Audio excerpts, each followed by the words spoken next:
என்ன இந்த இன்டர்வியூக்கு யாரோ 2 3 பேர் வாரேன்னு சொல்லியிருந்தாவோ ஒருத்தரையும் காணல. பிரேமன்னு சொல்லுங்க மேடம். என்ன யாரோ ஒரு 2 3 பேர் வேலைக்கு வரவன்னு சொல்லியிருந்தியே, யாரையும் காணலையே? கால் பண்ணியிருந்தேன் மேடம். இதோ கிட்ட வந்துட்டாங்களாம், அது வந்துருவாங்க. அந்த சர்டிஃபிகேட்ஸ் ஜெராக்ஸ் எல்லாமே கொண்டு வர சொல்லியிருக்கேன் மேடம். ஓ, வந்துட்டு இருக்காங்களா? ஓகே ஓகேண்ணா. சர்டிஃபிகேட்ஸ்னால் என்னது? அந்த ஷெஃபுக்கு படித்து வாங்கினது தானே சொல்கிறிய? ஆமாம் மேடம். அப்போ ஓகேண்ணா. சரி, அப்புறம் இந்த க்ளீனிங்க்கும் ஒரு 3 பேர் யாராவது ரெடி பண்ணுங்கண்ணே. ஏன்னா க்ளீனிங்க்கும் ஆள் பத்தலை பார்த்துக்குங்க. அது 2 அக்கா மட்டும் செஞ்சிட்ருக்காவல, அவங்களுக்கு உள்ளே க்ளீன் பண்ணிவிட்டு பாத்ரூம் எல்லாம் க்ளீன் பண்ணிக்கிட்டு நேரம் கிடைக்க மாட்டேங்குது. பாவம் ரொம்ப கஷ்டப்பட்டு சொன்னாங்க அன்றைக்கி. கொஞ்சம் முடிஞ்ச அளவுக்கு சீக்கிரமாக ஒரு ரெண்டு பேராவது முதல்ல எடுத்து வேலைக்கு வைப்போம். பத்தலைனாலும் இன்னொருத்தரை சேர்த்து எடுத்துக்கிடலாம். பாவம் இவங்க 2 பேரையும் கடந்து இவ்வளோ வேலையும் செஞ்சுட்டு அடக்காவ. ஓகே மேடம், ரெடி பண்ணிடலாம் மேடம், ஒன்றும் பிரச்சனை இல்லை. ஓகேண்ணே. அப்புறம் நீங்கள் இன்றைக்கி நமக்கு வர வேண்டிய ஃப்ரூட்ஸு வெஜிடபிள்ஸ் எல்லாம் வந்துருச்சான்னு செக் பண்ணிவிட்டு எனக்கு அந்த இன்வாய்ஸை கொடுங்க. நெக்ஸ்ட்டு வந்து ஆன்லைனில் ஆர்டர் அதிகமாக இப்போல்லாம் வருதுன்னு சொல்லியிருந்தியல்ல, அது எப்படி போகுது? ஆளெல்லாம் கரெக்டாக இருக்கா? போகுது மேடம். ஆன்லைன் ஆர்டர்ஸ் ஒன்றும் பிரச்சனை இல்லை. எப்படியும் அவங்க ஸ்விக்கி ஜொமேட்டோவில் போடுறதுனால நம்ம கடை பேர் அதில் தானே லிங்க் பண்ணியிருக்கோம். அதனால அவங்களே வந்து வாங்கிட்டு போய்ட்றாங்க. நம்ம கடைக்கு தனியாக ஆப்பு இல்லை ஏதாவது ஆர்டர் கொடுக்கணுன்னா தான் நம்ம தனியாக டெலிவரிக்கு ஆள் வைக்கிற மாதிரி இருக்கும். மற்றபடி இப்போதைக்கு நம்ம அந்த மாதிரி சப்ளை பண்ணல. அதனால அதுக்கு இப்போதைக்கு ஆள் எதுவும் தேவைப்படலை மேடம். சரி ஓகேண்ணே. அப்போ நீங்கள் அந்த இன்வாய்ஸ் மட்டும் எனக்கு கொடுங்க, செக் பண்ணிவிட்டு மற்ற வேலையை நான் பார்த்துக்கிட்றேன். Okay madam. அப்புறம் வந்து ஒரு கேட்ரிங் ஆர்டர் ஒன்று வந்திருக்கு மேடம். என்ன ஆர்டர்ண்ணே? எதுவும் ஃபங்க்ஷனுக்கா? என்ன கேட்டிருக்காங்க? ஃபுட்டா இல்லை டெசர்ட்ஸா? ஃபுட்டு டெசர்ட்டு எல்லாத்துக்குமே சேர்த்து பேக்கேஜாக பேசணும் தான் மேம் சொல்லியிருந்தாங்க. டேஸ்ட்டெல்லாம் எப்படி இருக்கும், நாங்கள் இப்போ தான் ஃபர்ஸ்ட் டைம் ஆர்டர் பண்ணுறோன்னு சொல்லியிருந்தாங்க. அதனால நீங்கள் வேணால் லஞ்சுக்கு வந்து ட்ரை பண்ணிவிட்டு அப்புறம் உங்களுக்கு பிடிச்சிருந்தா புக் பண்ணிக்கோங்க அப்படின்னு சொல்லியிருந்தேன் மேடம். ஓகேண்ணே. சரி, அவங்க வந்தாங்கன்னா சொல்லுங்கள், நான் வந்து பார்க்கேன். Okay madam. சரிண்ணே, இப்போ போய் உங்கள் வேலையை பாருங்கள். வரவங்க ஆர்டரை கன்ஃபார்ம் பண்ணால் நல்லாயிருக்கும். பார்ப்போம். இன்றைக்கி வேறு எவனும் ஒருத்தன் வாரேன்னு சொல்லியிருந்தான். அவன் எப்போ வந்து என் உயிரை எடுக்க போகிறானோ தெரியல. எல்லாம் எங்கள் அம்மையை சொல்லணும். பார்ப்போம். ஐஸு சொன்னதும் நல்ல யோசனை தான். நமக்கு நம்ம ட்ரீம்ஸுக்கும் சப்போர்ட் பண்ணுறவனாக இருந்தால் பேசுவோம், இல்லைனா அந்தளவு விட்டுட்டு வேலையை பார்ப்போம். இந்த காலத்தில் இருக்க வயசு பிள்ளைகள் எல்லாம் நல்லா தான் இருக்குது. நமக்கு மட்டும்தான் எந்த ஃபீலிங்ஸும் வந்து தொலைக்க மாட்டேக்கு. ஏன் நமக்கு மட்டும் ஏன் இப்படிலாம் இருக்குது? ஒருவேளை நம்ம எதுவும் சைக்கோவாக இருப்போமோ? ஐயே, இன்னும் இப்படியெல்லாம் யோசிக்கிறேன் நான். கடவுளே, இந்த அம்மையால் என்னை பைத்தியம் பிடிச்சி ரோட்டில் நடக்காமல் விட்டா சரிதான். சரி, போய் வேலையை பார்த்துட்டு வருவோம். பரவாயில்லட்டே, எங்கள் விளையாட்டுத்தனமாக என்னத்தையாவது போட்டு உடச்சிட்டு அடப்பியலோன்னு நினச்சி பயந்துட்டேன். நல்ல வேலைக்கு அப்படி எதுவும் பண்ணாமல் அழகாக சுட்டு கொண்டு வந்துட்டியல. ஏக்கா, நாங்களுமே எப்போவுமே விளையாட்டுத்தனமாக தான் இருப்போம். அதுக்காண்டி அடுப்படியிலலாம் அப்படி கிடப்போமா சொல்லுங்கள்? அதுவும் என்ன சட்டியை வச்சுக்கிட்டு. எம்மா, எங்களை என்ன அவ்வளோ சின்ன பிள்ளைகள் நினச்சிட்டியலோ? ஏன்னா நீங்கள் பண்ணியதெல்லாம் அப்படி தானே கிடக்கு. வேற ஒருத்தி பச்சை மலையே தூக்கிட்டு வந்து பச்சை பொடியை நிற்கல. அந்த மாதிரி கோட்டி கணக்காக ஏதாவது பண்ணிடுறியாலோ நினச்சி தான் பயந்துட்டாவ. சரி லட்சு, விடுங்க, அதையே சொல்லிட்டு அடக்காதீங்க. எல்லாம் உஷா, உனக்கு சாரல் எதுவும் அடிக்கா? அப்படி எதுவும் அடிக்கிற மாதிரி இருந்தால் வந்துரு இந்த பக்கம். ஏன்னா இங்கேக்குள்ளே மழை அவ்வளோவா விழுகாது, கொஞ்சம் செடியெல்லாம் மறைச்சிக்கும். இருந்தாலும் உனக்கு சாரல் அடிக்கிற மாதிரி எதுவும் இருந்துச்சுன்னா இந்த பக்கத்தில் வந்து உட்காந்துக்க. நீங்கள் வேற சும்மா இருங்க நிர்மலாக்கா. எனக்கு இப்போ தான் நல்லா குளுன்னு இருக்குது. இங்கே சாரலும் அடிக்கல, ஒன்றும் அடிக்கல. மழையே வந்து நான் நனைஞ்சாலும் பரவாயில்ல, இங்கேருந்து நான் நகரைய மாட்டேனே. சரில, மழைகளை வந்து நனைஞ்சி சளி பிடிச்சிக்க போதுன்னு சொன்னேன். உனக்கு பிடிச்சிருந்தா உட்காந்துக்க. அவன் சளி பிடிச்சாலும் கவலைப்பட மாட்டா. இதுதான் ஜாக்கன்னு அவள் புருஷனை வேலை வாங்கிட்டு இவன் நல்லா நிம்மதியாக ரெஸ்ட் எடுத்து நடப்பா. ஆமாம், வசந்தி அக்கெல்லாம் வீட்டில் எல்லா வேலையும் புளி மாதிரி இவங்களவே செஞ்சிருவாங்களா. அதை இப்போ உஷாவை குறை சொல்லியாவ. பிரேமா, ஏலா விடுங்க, எதுக்கு தேவையில்லாமல் நீங்களே அடிச்சுக்கிறிய. இருந்தாலும் நிர்மலாக்கா, ஒரு முட்டை கிட்ட இன்னொரு பக்கத்தில் அவிச்சிருந்தா அழகா முட்டை பொண்டா போட்டிருக்கலாம். பத்தியெல்லாம் அடா ஆமாம், முட்டை பொண்டா போட்டிருக்கலாம்னு. ஏலா, ஊருக்குள்ள அவ்வளோ ஆடிப்புறத்துக்கு விரதம் இருக்காவ. நீங்கள் வேணும்னா முட்டை பொண்டா போட போறியல? முட்டை பொண்டா? ஐயே, அது மறந்தே போயிட்டேனே நானு. ஆமாம் லட்சுமி அக்கா, எனக்கும் ஞாபகமே இல்லை, மறந்துட்டேன். அவ்வளோ நேரம் இன்னைக்கு ஆடிப்புறத்துக்கு விரதம் இருந்து கோயிலுக்கு போயிட்டு வந்துட்டு அடக்காவேன். நான் அந்த விஷயத்தையே மறந்துட்டேன் பார்த்துக்கிடுங்க. சரி, கோயிலுக்கு தானே சாயங்காலம் போயிட்டு வருவோம். ஆமாலே, சாயங்காலம் போயிட்டு தான் வரணும். வேற சாமிக்கு இன்னைக்கு வளகாப்பெல்லாம் செய்வாவ. நல்லா பார்க்க அழகா இருக்கும். நீங்கள் வேணும் கொஞ்சம் வளையல் மலை ஏதாவது கோர்த்து கொண்டு போய் கொடுங்களேன் சாமிக்கு.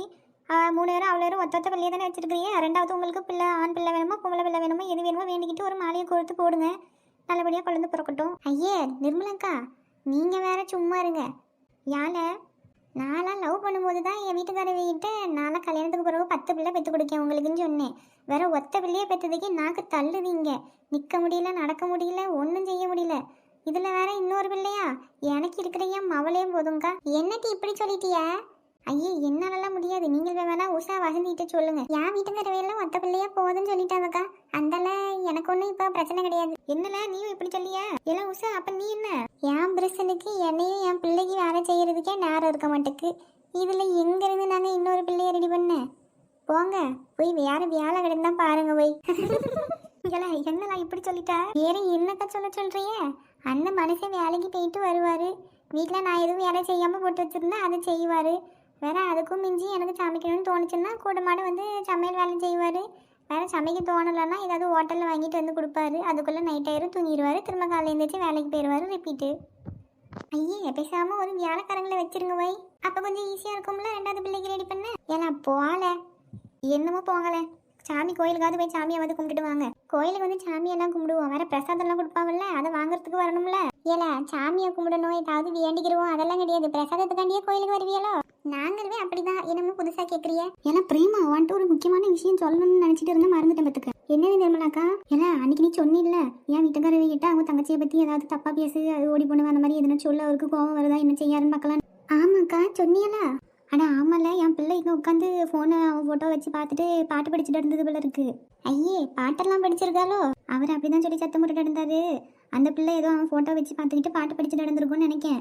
இந்த மனுஷன் அதை பார்த்துட்டு கோவப்பட்டு சத்தம் போட்டுட்டு என்னையும் கூப்பிட்டு சத்தம் போட்டு நடந்தாரு.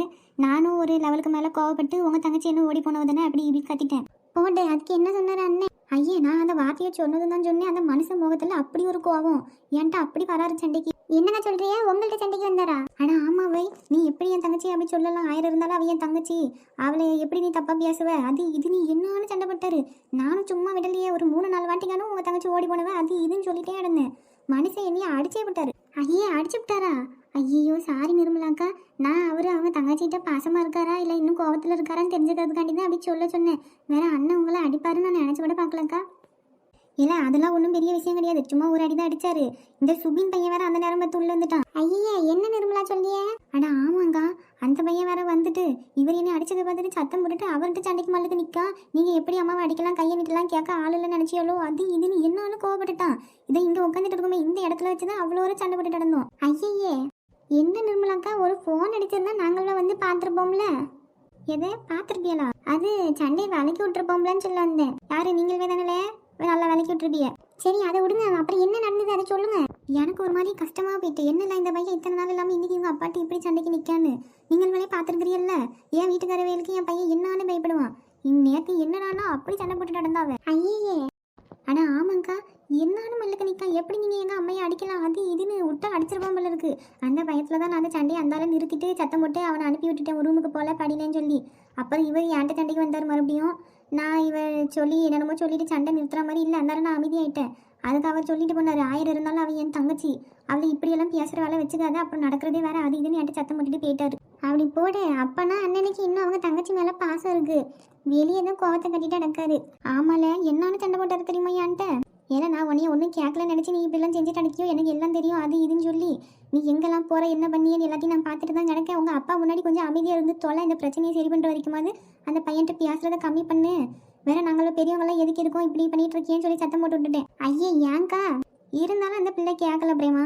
நல்லா காலையிலேருந்து ஃபோன் பேசிட்டு தான் கிடக்கு பார்த்துக்க ரூமுக்குள்ளே உட்காந்து. சரி விடுங்க. இந்த வயசில் பேசாமல் வேற எப்போ பேச முடியும்? அப்படின்னா இப்போ ஒரு பிரச்சனைக்கு நமக்கு ஒரு வழி கிடச்சிருக்கு இந்த பிரச்சனையை சரி பண்ண. எப்படியாவது அண்ணனையும் அவங்க தங்கச்சியையும் ஒழுங்காக பேச வச்சிடணும். நம்ம அப்படி பேசிட்டாவனாலே பாதி பிரச்சனை முடிஞ்சிடும். எப்படிலாம் பேச வைக்க? அந்த வீட்டில் இருந்தாவது வந்து ஒழுங்காக பேசிட்டு இருந்தாவா இவர் சத்தம் போடாமல் இருந்திருந்தாலும் நேரம் கல்யாணத்தோட வேலை நிச்சயம் அது இதுன்னு முடிஞ்சிருக்கும்.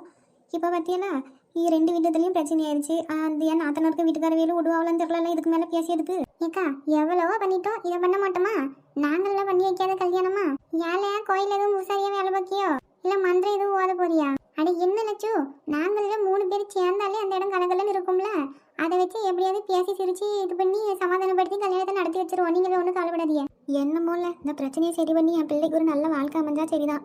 பாவம் வேலைக்கு போயிட்டு நடந்தது படித்து முடிச்சுட்டு ஏதாவது வேலைக்கு போகிறேன்னு சொல்லி இந்த பிரச்சனையால் எங்கேயும் அனுப்பாமல் வீட்டுக்குள்ளேயே வச்சு நடக்கேன். நம்ம அனுப்பணும்னு நினச்சாலும் ஊருக்குள்ளே இருக்கவோ எவ என்ன பேசுவான்னு பயத்திலேயே அப்படியே வச்சுட்டு இருக்க வேண்டியதாக இருக்குது. என்ன செய்ய பொட்ட பிள்ளையா போயிட்டு. இதுதான் நிர்மலாக்கா தப்பு. ஊரில் இருக்கவங்க அதை பேசியாவோ இதை பேசியாவோ நம்ம பிள்ளைய வீட்டுக்குள்ளே மட்டும் அடைச்சி வைக்கணும். உங்களுக்கு அவளை வேலைக்கு அனுப்ப விருப்பம் இருந்தால் அனுப்பி விடுங்க. வேலை போய் பார்க்கட்டும். ஆனால் இப்போ அவள் என்ன பண்ணியான்னு எல்லாம் தெரிஞ்சிட்டில்ல. இதுக்கு மேலே என்ன இருக்குது? ஊருக்குள்ளே கிடக்குறவங்க அதை சொல்லியாவும் இதை சொல்லியாவும் நீ அந்த பிள்ளையை போட்டு கஷ்டப்படுத்திக்கிட்டு நீங்களும் கஷ்டப்பட்டு நடக்கிறீங்க. எல்லாம் எங்கள் வீட்டுக்காரவையே ஒத்துக்கணும்ல. அண்ணெல்லாம் ஒரு மேட்ரே கிடையாது. அவர் சரியான சென்டிமெண்டல் ஃபெயிலோன்னு நீங்கள் சொல்லி அதுலேருந்தே தெரிஞ்சுட்டு அதனால அவருக்கு ஒன்றும் பயப்பட வேண்டியதில்லை. அவளுக்கு வேலை பார்க்கணுன்னு ஆசையாக இருந்தால் போய் தேட சொல்லுங்கள், நல்ல வேலையா இல்லை அந்த கம்பெனிக்கு திரும்ப போகிறாளான்னு கேட்டு அனுப்பிவிடுங்க. சரி பார்ப்போம், அந்த பிள்ளை வேற படிக்கணும்னு நினைக்க இல்லை வேலைக்கு போகணும்னு நினைக்க ஏதாவது ஒன்று பண்ணட்டும்னு சொல்லுவோம். அதுக்கு என்ன தோணுதோ பண்ணிட்டு நடக்கட்டும். கண்ணன் வரும் வேலை அந்தி மாலை நான் காத்திருந்தேன், சின்ன சின்ன தயக்கம் சில மயக்கம் அதை ஏற்க நின்றேன். கட்டுக்கழங்கா என் வேலைகள் ரெக்கை விரிக்கும் ரெண்டு விழிகள் கூடு பாயும் குறும்புக்காரன் இவனோ. ஏல ஒன்று ஃபோனை வச்சுட்டு நோண்டிட்டு நடக்க, இல்லை டிவியில் பாட்டு போட்டுட்டு பாட்டு படிச்சுட்டு ஒரு ஆட்டத்தை போட்டுட்டு நடக்க. வேற என்னதாம்ல செய்யலாம்னு இருக்க நீ? இவன் இப்போ என்னமா பிரச்சனை உனக்கு? அதான் நீ சொன்னேன்னு காஃபியெல்லாம் போட்டு கொடுத்துட்டோம்ல, வேற என்ன வேலை வச்சிருக்க? ஏன்னா வேலை இல்லைன்னா என்ன இப்போ எதுக்கு இப்படின்னு நேரத்தை வீணாக்கிட்டு ஃபோனை நோண்டிட்டு டிவியை பார்த்துட்டு நடக்க? ஏதாவது படிக்கிறதா இருந்தா படி, இல்லை ஆஃபீஸுக்கு போய் வேலை ஏதாவது கற்றுக்கலாம்ல. ஐயே எனக்கு நம்ம ஆஃபீஸ்க்கு போகிறதுக்குலாம் விருப்பமே இல்லைம்மா. படிக்கிறதுக்கு கரஸில் தான் போடலான்னு இருக்கேன். அதுக்கு இன்னும் அப்ளிகேஷன் ஓப்பன் ஆகலையே. இல்லை இப்படி தான் அப்ளிகேஷன் ஓப்பன் ஆகலன்னு சொல்லிட்டு இங்கே கோட்டை விட்டுட்டேன். அந்தாலும் ஒன்று ஃபாரின்லேயே படிக்க வச்சுட்டு வந்திருக்கு. இப்போ பிஜி போட போகிறேன்னா அதையும் அப்ளிகேஷன் ஓப்பன் ஆகலன்னு சொல்லிட்டு மறுபடியும் ஃபாரினுக்கு போகலான்னு பார்க்குறியோ? No mummy never. இதோட நான் இங்கே தான் இருப்பேன். ஏன்ல இந்த ஒரு உனக்கு அவ்வளோ பிடிச்சிட்டா? ஆமாம் ஆமாம் பிடிச்சிருக்கு. அதுக்கு இன்னொரு காரணமும் இருக்குது. சரி அப்ளிகேஷன் ஓப்பன் ஆனால் நான் போட்டுக்கிடுறேன். இப்போ அதை சொல்ல தான் வந்தியோ? ஏன்னா எந்திரிச்சு போகல, சும்மா நல்லா பண்ணி கணக்கா உட்காந்த இடத்துலையே சோத்தை தின்னுக்கிட்டு டிவியை பார்த்துக்கிட்டு ஃபோனை நோண்டிக்கிட்டு கிடக்க பாரு. இதே மாதிரி இன்னும் ஒரு மாதம் நீ பண்ணிட்டு இன்னொரு 5 கிலோ ஏறிடுவேன். ஏமா என்னம்மா நீயே இப்படி சொல்லிய? வேற என்னல சுறுசுறுப்பாக ஒரு வயசு பிள்ளை மாதிரியா இருக்க? என்ன யாருமோ அப்படியே மாடு மாதிரி இங்கேயே விழுந்து கிடக்கா. இவன் போவே சும்மா எனத்தையாவது பேசிட்டு அடப்பா. இவன் எட்டி இவன் பல்ல தட்டி கையில் கொடுத்துருவேன் பார்த்துக்க. என்ன அம்மையும் பொண்ணு சண்டை போட்டு எடுக்கிறீங்களோ? அட வாங்கண்ணே அஞ்சலி வாமா. வாரமா வாரம் இளவரசி வாங்க மாமா வாங்கத்தே. அனுவ கூட்டிட்டு வரலையோ? அவன் ஆஃபீஸுக்கு போயிட்டாமா, வீட்டுக்கு வர சொல்லி கூப்பிட்டோம். இல்லை எனக்கு கொஞ்சம் வேலை இருக்கு நான் வரலன்னு சொல்லிட்டா. ஐயா அப்படியா? ஆமா மக்களே, நீ வேணும்னா வாங்க, அனுவை வந்து பாரு. நான் வருவேன் மாமா. ஆனால் அனு தான் வீட்லேயே இருக்க மாட்டேக்கா, இல்லை ஆஃபீஸ்லேயே கிடக்கா. எனக்கு ஆஃபீஸ் போகவே பிடிக்க மாட்டேக்கு. உனக்கு எது தாம்ட்டி பிடிக்கும்? வேலைனாலே உனக்கு பிடிக்காதே. அந்த பிள்ளையாவது அழகா வீட்டில் உட்காராம ஒரு வேலைன்னு செஞ்சுட்டு நடக்கு. உன மாதிரியே இருக்க சொல்றியா அவளையும்? எம்மா எதுக்கு இப்படி சும்மா என்னையவே சண்டைக்கு இழுத்துட்டு நடக்கா? போல போ, போய் உங்க அப்பாவை கூப்பிட்டு விட்டுட்டு காஃபியை போட்டு எடுத்துட்டு வா நீ. போறேன். அப்பா அப்பா எங்க இருக்கிறீ? இங்க இருந்தே அழைச்சிட்டு போவா. என்ன நீங்க உட்காருங்க. ஏமா உட்காரு வா அஞ்சலி. இங்க மச்சான் எங்க வெளில போயிட்டாரோ? இல்லைண்ணே காலையில வெளியே போயிட்டு வந்துட்டாரு, இப்ப வீட்டில தான் இருக்காரு. சரிம்மா. அஞ்சலி உட்காருமா, ஏன் நிக்க? பரவாயில்ல இருக்கட்டும். கௌதம் எங்க? அவனும் உள்ளதாம்மா இருக்கான். ஓ அப்படியா? இன்னைக்கு ஆஃபீஸ் போலியோ அவன்? இல்ல இன்னைக்கு தான் ஆஃபீஸ் லீவ் ஆச்சே. ஆமா அனு ஆஃபீஸ் போயிருக்கான்னு தானே சொன்னீங்க? ஆமா ஆஃபீஸ் தான் போயிருக்கா. ஏதோ கொஞ்சம் லோடு வந்து இறங்குது போல இருக்கு, அதுக்கு பேமெண்ட் மட்டும் போடணும், நான் போயிட்டு வந்துடுன்னு சொல்லிட்டு போனா. நிறைய வந்திருப்பான்னு நினைக்கிறேன். ஐயா அப்படின்னா அவளை இங்கேயே வர சொல்லியிருக்கலாம்ல. ஆமா அப்படியே வந்தா மட்டும் கூப்பிட்டு வாமா மருமகளின்னு பேசிட்டு அடுத்த வேலையை பார்ப்பா வரு. இல்லம்மா அப்படியே அவள் ஃப்ரெண்ட்ஸோட இங்கே வெளியே போகணும்னு சொன்னா, அந்தால விட்டுட்டு வந்துட்டோம். ஆமா கௌதம் வீட்டில் தான் இருக்கானு அப்போ? ஆமா அஞ்சலியும் வீட்டில் தான் இருக்கான். விடவா? இல்லம்மா வேண்டாம், அவன் இருக்கட்டும். வேற எங்களோட குரல் கேட்டும் அவனே வரலன்னும் போது நாங்கள் எப்படி போய் அவன்கிட்ட பேசிட்டு எடுக்க முடியும்? ஐயா அண்ணி அப்படியெல்லாம் இல்லை, கொஞ்சம் உறங்கிட்டு இருந்தான்னு நினைக்கேன். நைட்டெல்லாம் உறக்கம் இல்லாமல் ஏதோ வேலை செஞ்சுட்டு இடன்னா. இப்போ தான் கொஞ்சம் நேரத்துக்கு முன்னாடி உறக்கமாக இருக்குது, உறங்க போகிறேன்னு சொன்னா அதான் உறங்கிட்டு இருக்கான். அதெல்லாம் ஒன்றும் இல்லாமல் இருக்கட்டும், தூங்கட்டும் கொஞ்ச நேரம். அடனே வாமா தங்கச்சி, வாங்க மச்சான், எப்போ வந்திய? இப்போதானே வந்தோம். இப்போதான் மச்சான் வந்தோம், வாங்க உட்காருங்க. இருக்கட்டும் மச்சான், இவ்வளோ நேரம் படுத்துட்டு தான் இருந்தேன், அது ஒரு கொஞ்ச நேரம் நிற்க. நல்ல வேலை ஏதோ எங்களோட மேலே இருந்து கோவம் குறைஞ்சிட்டே உங்களுக்கு. எங்கே இந்த வீட்டு பக்கமே வராமல் இருந்துருவியாலோன்னு நினச்சிட்டேன். என்ன மச்சான், நம்ம என்ன அப்படியா பழகியிருக்கோம்? குடும்பம்னு இருந்தால் சண்டை வரதான் செய்யும், அதுக்காண்டி பேசாமல் அப்படியே ஒதுங்கி இருந்துட முடியுமா? அதுவும் வாஸ்தவம் தான். இருந்தாலும் என் தங்கச்சி கொஞ்சம் கோவப்பட்டு கொண்டது கஷ்டமாக இருந்தது. அதான் அவள் வந்ததும் இப்போது எனக்கு ஒன்றும் புரியல, கை காலம். ஆமாம், அவள் வந்த காரியம் தெரிஞ்சால் நீங்கள் எப்படி பேச மாட்டீங்க. அப்புறம் என்னண்ணே, வீட்டில் வேற எதுவும் விசேஷம் எதுவும் கிடையாதோ? விசேஷமா? என்னம்மா? என்னண்ணே கல்யாண பேச்சு அப்பா அந்தால விட்டுட்டியாலோ? அந்த கல்யாண பேச்சு தான் கோயிலோட விட்டுட்டு வந்தாச்சுல, தலை முடிக்குதுன்னு சொல்லி. வேற அதை பற்றி பேச என்ன இருக்கு இன்னும்? அதுதான் நானும் கேட்கேன். அந்த பஞ்சாயத்து தான் அங்கேயே முடிஞ்சிச்சுல, அதுக்காண்டி பிள்ளைய அப்படியேவா வச்சிருப்பைய? சூட்டோட சூடா கல்யாணத்தை முடிக்க வேண்டியது தானே? என்னம்மா சொல்லிய? நான் என்னென்ன சொல்ல போகிறேன், எங்களும் அவளுக்கு தான் உங்கள் பிள்ளையை கேட்கும். நீங்கள் தான் அந்த பிள்ளைய விரும்புகிறான், அவன் அதையே கட்டிக்கிட்டோம் அப்படின்னு சொன்னீங்க. இப்போ தான் அதை ஒன்றும் இல்லை நைட்டு இல்லை. வேற எங்கள் பிள்ளைக்கு என்ன போகிற? எங்கள் பிள்ளையவே கட்டி வைக்கலாம்ல உங்கள் பையனுக்கு? இல்லை அஞ்சலி, அவன் தான் அனுவனை அப்படி பார்க்கலன்னு சொல்லிட்டு இருந்தான்ல, அவன் அப்படிதான் சொல்லுவான். அதுக்காண்டி அப்படியே இருந்துருவாங்களா? என்ன இருந்தாலும் அனு அவனுக்கு அத்தை பிள்ளை, அனுக்கு அவன் மாமா மகன். எப்படி அந்த பாசம் இல்லாமல் இருக்கும்? அதெல்லாம் இருக்க தான் செய்யும். நம்ம கெட்டி வச்சா வேண்டாம்னு சொல்ல போறாவ, அதெல்லாம் நல்லா தான் இருப்பாவ. நீங்களும் 2 பேரும் தான் ஒத்துக்கிட மாட்டிய. இல்லை எங்கள் 2 பேர்த்த விட அவங்க சம்மந்தம் தானே முக்கியம். ஏன் அவளுக்கெல்லாம் நல்ல சம்மந்தம் தான், நீங்கள் தான் ஒத்துக்கிட மாட்டிய. இப்போ என்னமா செய்ய சொல்லியா? உங்க மவனையும் அவளுக்கு கெட்டி வைப்பியலாம் மாட்டியலா?